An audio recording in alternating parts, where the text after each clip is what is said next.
En direct depuis Saint-Amand-les-Eaux, mes chers amis, mesdames et messieurs, beaucoup d'entre vous vont être déçus et par les résultats nationaux et aussi les résultats dans cette circonscription où, comme dans beaucoup de circonscriptions de notre département, le candidat du Rassemblement national l'emporte dès le premier tour en réalisant 50,3% des voix et en ayant plus de 25% des inscrits, ce qui le qualifie et fait qu'il est élu dès le premier tour.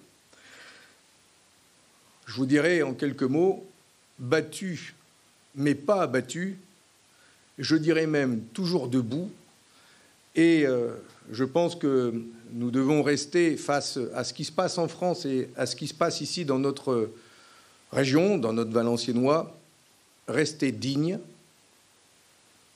mesurer ce qui se passe dans le pays et toujours nous battre pour réparer ce qui suscite la colère de nos concitoyens. Dans les villages comme dans les villes, l'augmentation inédite de la participation est à la hauteur historique auquel ces élections nous confrontent. Dans la circonscription, vous avez été plus de 14 791 électrices et électeurs à exprimer votre confiance. Et avec Mathilde de Valenbois, nous voulons vous remercier du fond du cœur. Nous voulons remercier, bien sûr, l'ensemble des militantes, des militants, des bénévoles qui ont participé à cette campagne la plus courte sous la Ve République. Saluer ces jeunes qui sont venus spontanément, dès les premiers jours de la campagne, pour participer à cette campagne, à participer à tous ces gestes en direction des électeurs et des électrices.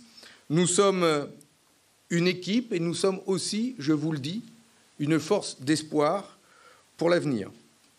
Nous avons rencontré ces derniers jours dans cette campagne énormément d'habitants, de salariés, de responsables associatifs, d'élus, de chefs d'entreprise, de retraités, qui ont fait part de leurs inquiétudes pour l'avenir, pour leurs enfants et l'urgente nécessité de changement. Beaucoup ont exprimé leur colère, une colère forte, rageuse, parfois exprimée avec beaucoup d'émotion. Je dirais tout simplement que c'est cette colère qui a gagné, même si, comme on dit, la colère n'est pas toujours bonne conseillère. Vous connaissez mon engagement, notre engagement, nos convictions, et donc avec vous, avec toutes celles et ceux qui le souhaiteront, nous continuerons de nous battre pour la défense du pouvoir d'achat, pour l'égalité républicaine, pour nos services publics, pour la vie associative, pour nos communes, pour notre territoire, pour nos usines, pour la dignité de chacune et de chacun. La dissolution brutale organisée par le président de la République a provoqué une situation inédite dans notre pays. Ce soir, le Rassemblement national arrive en tête dans de très nombreuses circonscriptions, dont la nôtre. Elle est aux portes du pouvoir avec son projet de division et de régression sociale. Voilà Fabien Roussel qui vient donc d'annoncer sa défaite dès le premier tour dans la 20e circonscription du Nord.